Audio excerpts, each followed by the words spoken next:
Hallo und herzlich willkommen beim BB2K Airsoft Channel. Mein Name ist Bruce und heute zeige ich euch dieses Monster hier, ein Socom Gear Barrett M82A1 in der Version 2. Es wird demnächst eine Gas Blowback Version davon rauskommen, benennt sich dann M107.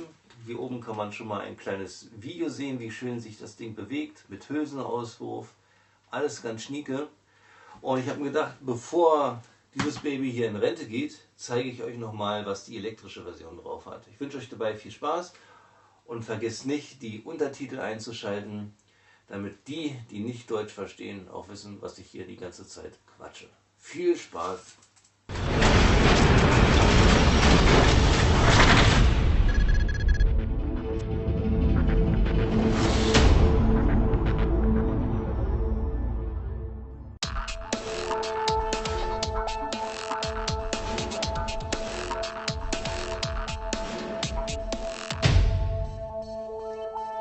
Kommen wir zum Auspacken der Waffe. Geliefert wird das Socom Gear Barrett in diesem wunderschönen Pappkarton. Ich muss sagen, für über 1000 Euro hätte ich da ein bisschen mehr erwartet. Er ist stabil, er erfüllt seinen Zweck. Aber für mich als Sammler wäre es toll gewesen, wenn die Airsoft in einen schönen schwarzen Plastikkoffer kommt. Wenn möglich fast genauso wie bei der echten Waffe. Da ist es ein Peli-Case, ich denke mal, dann wäre die Waffe noch teurer gewesen, aber sowas Ähnliches wäre schon nicht schlecht gewesen. Aber ich will nicht jammern, ich packe das Teil aus, weil das ist eigentlich das Wichtigste, nicht dieser Pappkarton für euch. Ihr möchtet sehen, wie das Teil aussieht und das zeige ich euch jetzt mal. So, dann haben wir noch einen kleinen Zwischenkarton, das macht das alles noch spannender und voilà, da haben wir den Inhalt. Zum einen haben wir ein Zertifikat von Ronnie Barrett persönlich ausgestellt. Ein Zeichen dafür, dass es sich hierbei um eine Lizenzfertigung handelt von Barrett. Die Airsoft ist 1:1 nachgebaut mit allen Markings. Und dazu komme ich später. Des Weiteren haben wir hier eine ausführliche Anleitung zur Airsoft. Auf der ersten Seite eine kleine Geschichte von der Real Steel. Dann haben wir zweite Seite, sehr witzig, ein Vergleich zwischen Real Steel und Airsoft. Da kann man sofort sehen, dass da gravierende Unterschiede sind, was die Leistung angeht. Aber die Idee an sich ist nicht schlecht. Und dann die anderen Seiten beschäftigen sich alle mit dem Zusammenbau der Airsoft. Und warum das so ist, sieht man, die wird nicht in zwei Teile geliefert, die müssen wir zusammenbauen. Den Zusammenbau, den zeige ich euch später. Ich zeige euch erstmal, was alles in dem Karton ist. Und zwar ein kleiner Karton. Darin befindet sich das Magazin. Ja, Folie. Ich zeige es mal rein. Ein Riesenklopper, 15 cm breit. Wenn man mal meine Hand anguckt, die ist auch schon ziemlich groß. Ein riesen Ding, Stahl, sieht exakt so aus wie das Real Steel Magazin. Dann haben wir etwas versteckt, den Monopod.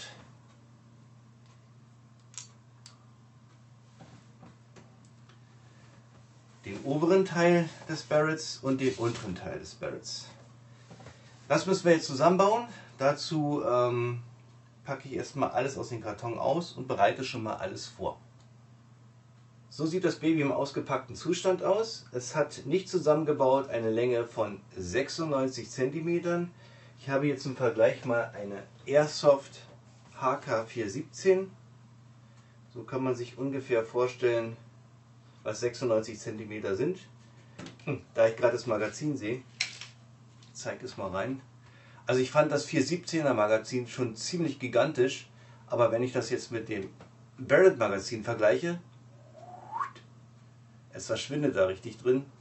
Das Teil ist so riesig groß, unvorstellbar. Und das Monster bauen wir jetzt mal zusammen. Dazu brauchen wir Platz. Das Magazin packe ich mal weg, den Monopod Und beginnen tun wir mit dem unteren Teil.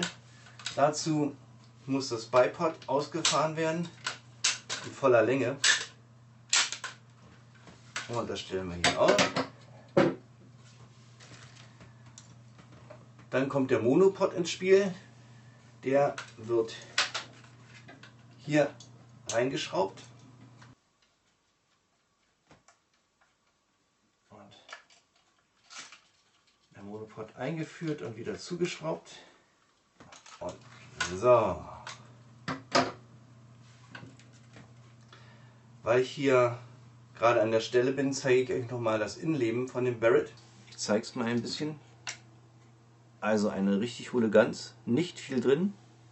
Da es sich hierbei um ein elektrisches System handelt, wird sie hier von diesem Gearbox Version 2 System angetrieben, wie wir es auch beim M16 und M4 finden. Hier ist der Stromanschluss und viel Platz für alle möglichen Batteriegrößen.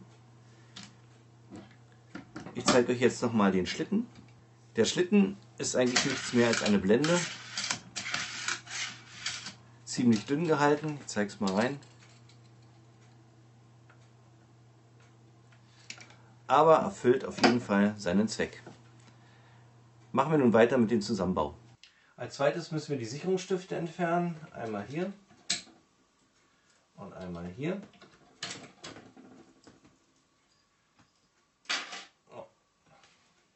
Dann kommen wir zum nächsten Schritt. Dazu packe ich mal kurz das Teil hier weg, weil es ist wirklich ziemlich eng hier langsam. Und das Magazin auch. Müssen wir den Lauf ausfahren, weil das ist hier nicht die Originallänge, das wird hier gleich noch länger. Und zwar wird das hier einfach nach vorne geschoben. Der Gummipuffer wird nach hinten geschoben und die Feder hier eingespannt. Fertig. Das ist wirklich hier dieser Part wie beim Original. Dadurch ist dieser Barrel beweglich, um den Rückstoß zu absorbieren. Was natürlich bei dieser Airsoft Quatsch ist, aber ich finde dieses Feature nicht schlecht. So, jetzt müssen wir die Sachen noch zusammenbauen. Hier diese Halteposition wird jetzt genau hier eingefügt. Hier sieht man die Bibi-Zuführung. Wenn ich jetzt den oberen Teil nach unten packen würde, würde ich gegen die Gearbox und gegen den Schlitten kommen. Daher muss ich vorher den Schlitten nach hinten fahren. Der bleibt hier auch in einer bestimmten Position etwas hängen. So. Dann wird es jetzt ein bisschen kompliziert. Ich muss die Zuführung nach vorne schieben. Dann mit meiner Hand in den Magazinschacht greifen, das übernehmen und die ganze Sache jetzt schließen. Ja, vorsichtig nach vorne kommen lassen. Und wenn es passt, fährt es zurück. Perfekt. Jetzt kommen nur noch die Sicherungsbolzen. Ja, einmal hier. Und einmal da. Und fertig ist der Zusammenbau. Jetzt brauchen wir noch das Magazin.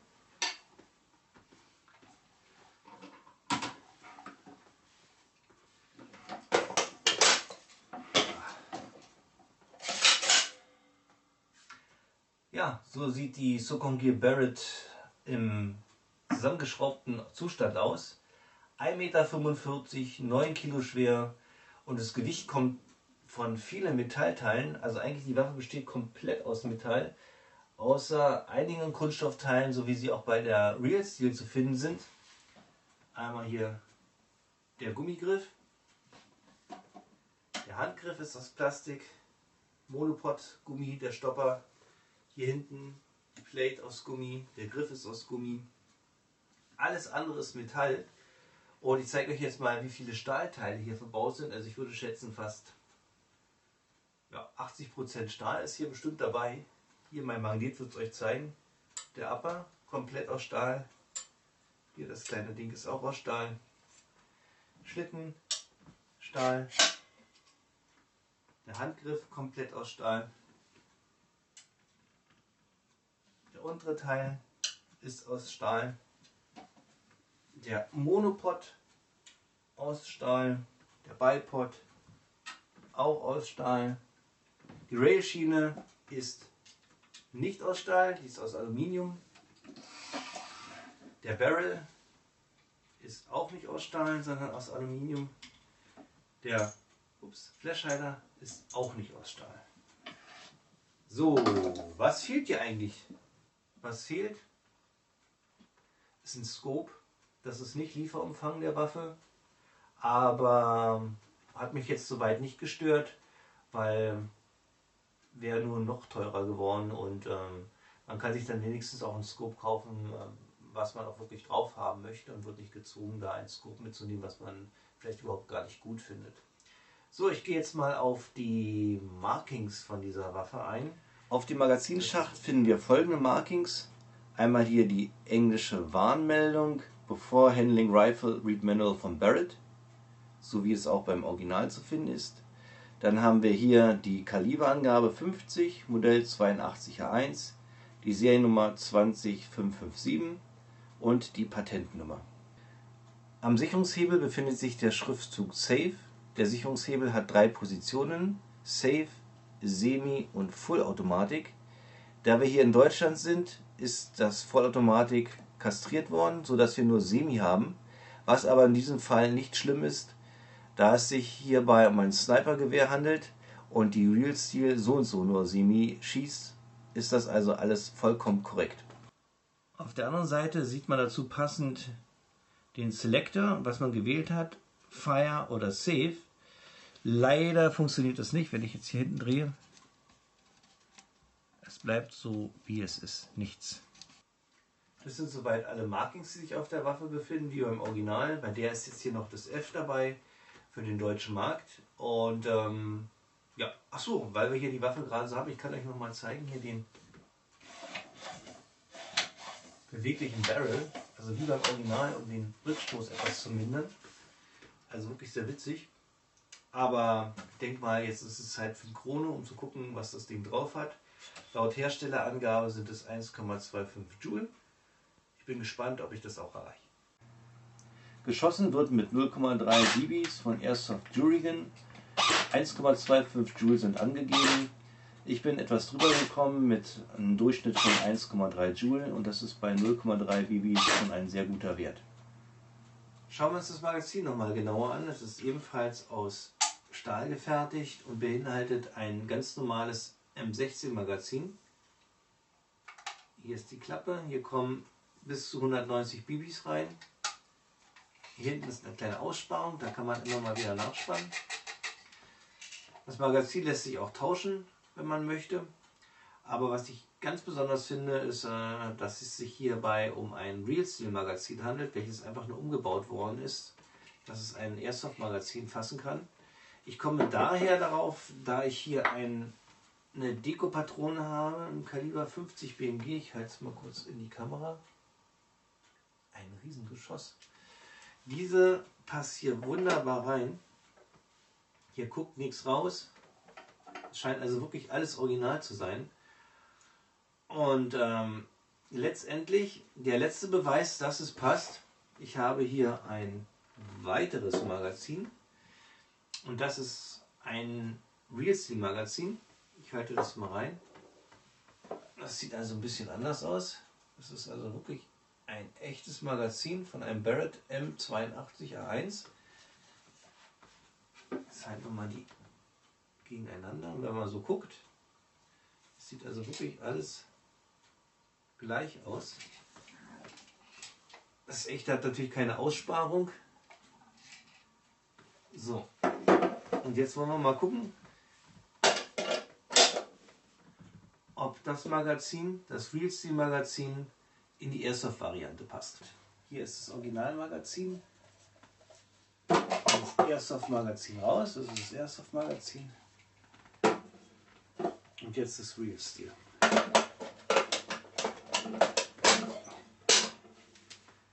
Passt.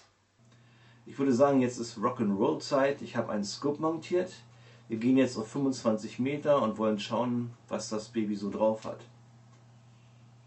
Don't forget, Schutzbrille, durchgeladen und ab geht er. Obwohl es Quatsch ist bei Elektro Airsoft, aber das Ding hört sich so cool an. Noch einmal und dann gehen wir. Wow. Da das Barrett ja ein Snipergewehr ist, bin ich mal auf 25 Meter gegangen und habe 20 Schuss auf diese Zielscheibe hier abgegeben. Die Zielscheibe hat eine Größe von A4. Als Motiv habe ich mir wieder Zombies ausgesucht. 10 Schuss gehen auf den linken Zombie und weitere 10 Schuss auf den rechten.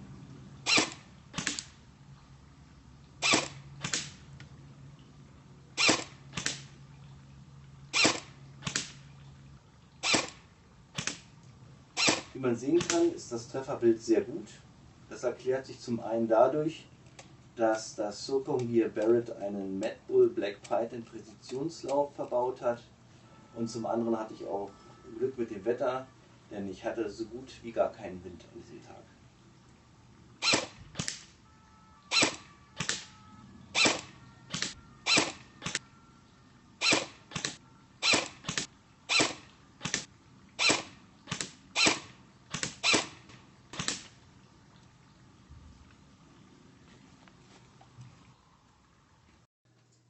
Kommen wir nun zu den Pro und Contra dieser Waffe. Absolutes Pro für mich ist, dass es eine 1:1 Lizenzfertigung ist von Barrett.